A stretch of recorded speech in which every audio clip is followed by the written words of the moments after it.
Olá, seja bem-vindo ao canal Crônica dos Umbrais. Aqui revelamos histórias sombrias, relatos reais e lendas que o tempo tentou enterrar. Toda terça, quinta e sábado, novas histórias chegam das sombras. E cada uma delas esconde segredos que poucos ousam ouvir até o fim.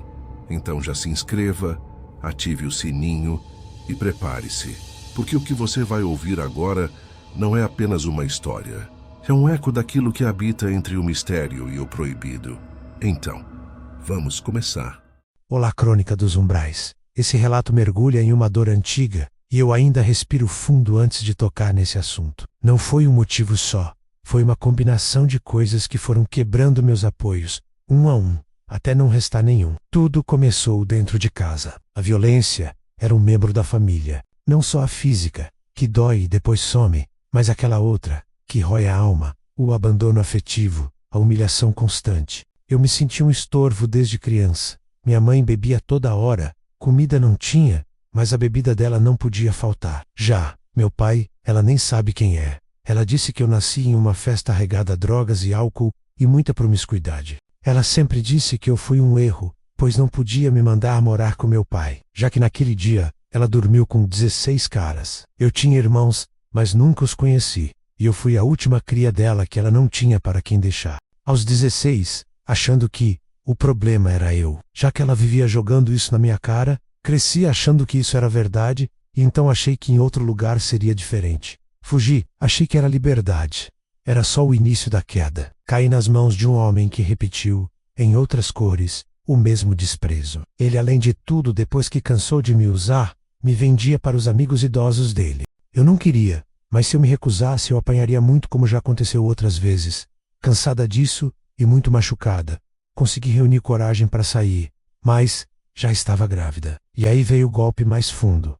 O bebê, meu pequeno, viveu só alguns dias. Foi como se todo o mundo desabasse de uma vez. A culpa que me enfiaram, a dor que não tinha nome, a sensação de que eu era uma maldição que destruía tudo que tocava. Não consegui carregar aquilo. Sem muito o que fazer e perdida, fui atrás da minha mãe. Quando busquei apoio, me jogou na cara todos os meus erros. Eu era a ovelha perdida que não valia o resgate, e que ela estava muito bem sem mim. As drogas chegaram nesse momento. Não foram a causa. Foram o remédio errado para uma hemorragia da alma. Eu só queria parar de sentir, de lembrar, de existir com tanto peso. Elas me anestesiaram, e nessa anestesia, eu fui perdendo tudo. O emprego precário, o quarto de pensão, os poucos conhecidos que ainda olhavam para mim. A rua não foi uma escolha consciente. Foi o fundo do poço onde eu parei de cair. Era o único lugar que parecia combinar com o que eu sentia por dentro. Destruição, frio e abandono. Eu merecia aquilo.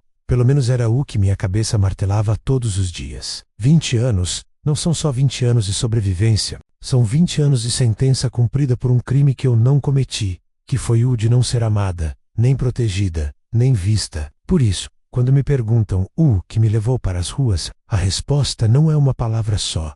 É uma cascata. Desamor, violência, luto não permitido, abandono total e uma fuga química que virou prisão. A rua foi só a consequência final de um mundo interno que já havia ruído muito antes. Sabe, no início, quando perdi tudo e fui parar na rua, foi como ser jogada em um rio congelante e ter que aprender a não afundar, segundo por segundo. Nos primeiros dias, o medo era um animal vivo dentro do meu peito. Cada som à noite era uma ameaça. O descaso que antes doía virou uma paisagem constante. As pessoas passavam como se você fosse parte do mobiliário urbano, um poste, um lixo.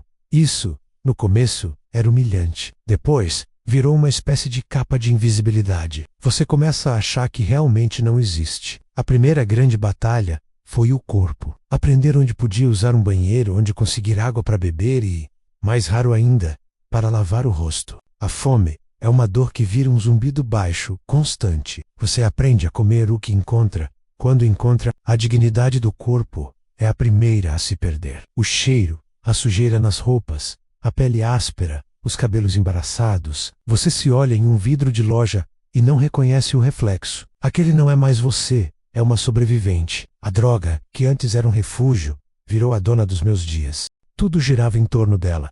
Conseguir, usar, fugir da abstinência, conseguir de novo. Ela rouba sua vontade, seu raciocínio, seus últimos laços com a realidade. Você troca qualquer coisa por ela.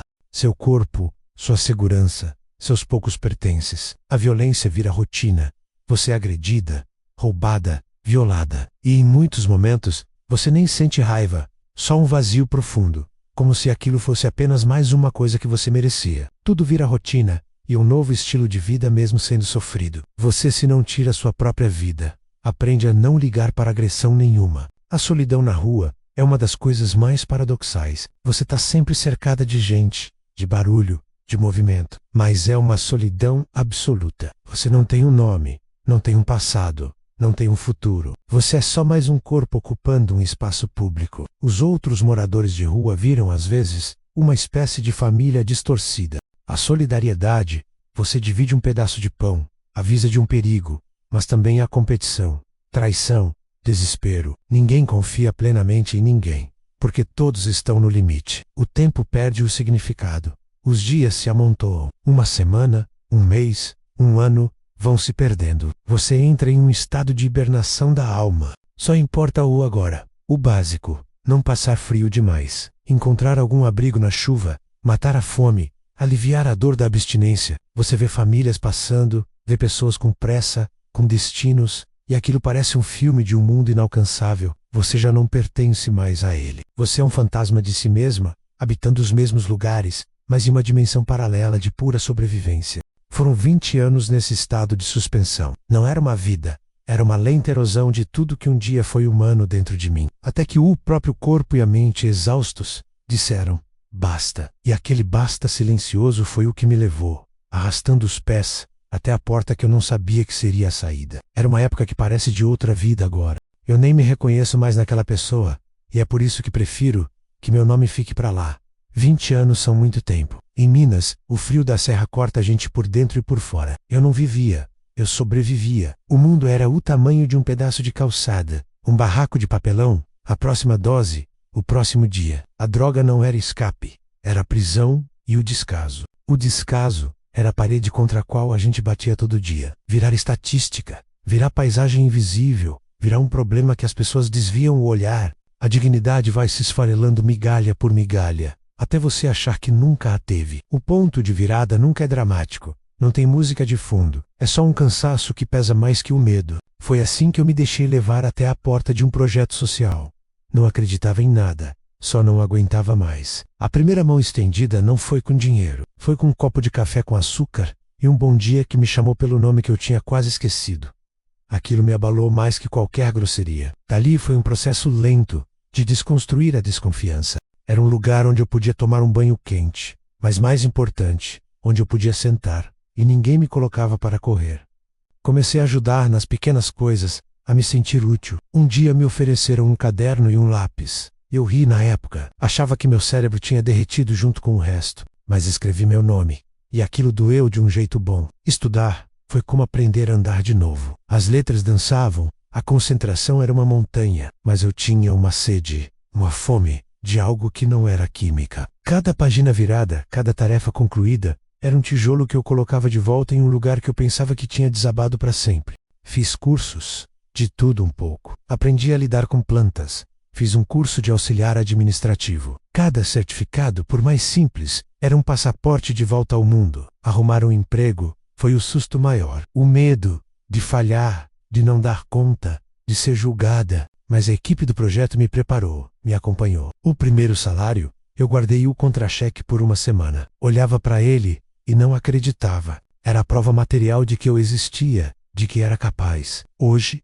minha vida é pacata. É isso que eu mais prezo. A tranquilidade de ter uma porta com chave, um café pela manhã na minha xícara, a cama limpa com cheiro de roupa lavada.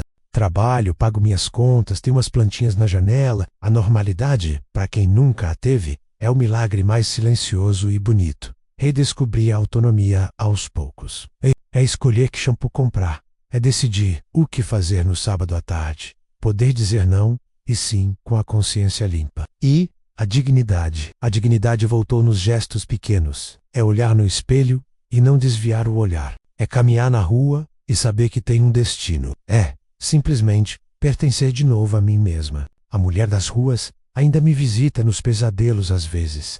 Mas agora, Eu sei que ela é meu passado, não minha sentença, e eu sigo um dia de cada vez, nesta vida comum que é, para mim, extraordinária. E para você que está no meio do frio, naquele lugar onde a alma parece ter desistido de existir, eu só tenho uma coisa para dizer: o seu agora não é a sua sentença. Pode parecer até uma mentira. E sei, quando a dor é a única coisa real, quando o mundo te diz todos os dias que você não vale nada, que você é um erro ambulante, é impossível acreditar em outra coisa. Você se acostuma com a escuridão até achar que ela é a sua única natureza. Mas escute o que essa mulher que já juntou lixo para comer e vendeu o próprio corpo por 1 minuto de esquecimento tem para te falar. Você não é o que te fizeram. Você não é a violência que sofreu. Não é o abandono que sentiu. Não é a droga que te prende. Tudo isso é um peso que você carrega, mas não é quem você é. Quem você é, mesmo agora, mesmo nessa lama toda, ainda está ali, soterrado, esperando uma chance de respirar. O primeiro passo não precisa ser grande, não precisa ser vencer. Só precisa ser um gesto mínimo em direção a um tipo de cuidado, por mais ínfimo que seja. Pode ser aceitar aquele copo de água de um estranho. Pode ser arrastar os pés até um posto de saúde e deixar alguém olhar para um ferimento. Pode ser só parar por 1 segundo e pensar: chega, eu não aguento mais. Esse chega não é fraqueza, é o seu espírito, ainda vivo, sussurrando que existe um limite para o sofrimento que você vai aceitar. Não confie nas pessoas de imediato, você não precisa. A desconfiança é sua armadura de guerra, e ela te protegeu até aqui. Mas tente confiar no processo, em um gesto bom que se repete, em uma palavra que não humilha. Existem mãos estendidas por aí que não querem te usar, só querem te ajudar a levantar. Elas são raras, são preciosas, e existem. Eu encontrei as minhas e a jornada de volta é lenta. Vai doer, vai dar vontade de desistir todo santo dia. Você vai olhar para trás e achar que nunca vai conseguir. Mas a cada pequena coisa que você faz por si mesma, comer algo que não é lixo, lavar o rosto, aprender uma palavra nova, você está tirando um tijolo da parede que te sepultou. E um dia, você vai perceber que está do outro lado. Vai olhar para suas mãos e ver que elas não estão mais apenas pedindo. Elas estão criando, segurando, construindo a vida pacata e comum que você acha que nunca vai ter direito. Ela está lá, esperando. Ela não é um prêmio para os puros ou os sortudos. É um lugar que você constrói tijolo por tijolo, começando pelo mais básico de todos, a crença, mesmo que minúscula, de que você merece algo diferente, algo melhor. Então, respira, só por hoje, só por esta hora. Não pense nos anos, pense no próximo minuto. E no minuto seguinte, aponte seus pés na direção de qualquer coisa que pareça um pouco menos frio, um pouco menos escuro. A primeira mão que te tocar com respeito vai te assustar. Deixa ela te assustar. E depois, deixa ela te levantar. Você já sobreviveu ao inferno. Acredite em mim, você é forte o suficiente para construir um cantinho de paz. Eu tô aqui do outro lado, com minhas plantinhas na janela e meu café quente, para te dizer com toda a certeza que resta nessa vida. É possível, a porta existe. O basta dentro de você é a chave. Dê apenas um passo de cada vez. A vida te aguarda, e não permita que ninguém, nem mesmo você, te coloque para baixo. Muito obrigada por me ouvir até aqui. E assim acaba esse relato. Se você gostou, dê o seu like. Ajude a fortalecer o canal compartilhando e comentando. E se você for novo, seja bem-vindo. Considere se inscrever no canal. Aqui falamos sobre tudo que é ligado ao sobrenatural. Você já viveu ou ouviu um relato de algo inexplicável? Um encontro misterioso? Um sonho profético? Um objeto com energia própria? Ou uma história de fantasma que corre pela família? Nós queremos conhecer. Mande seu relato para o e-mail cronicadosumbraes@gmail.com. Quem sabe sua história não vira o próximo episódio do canal.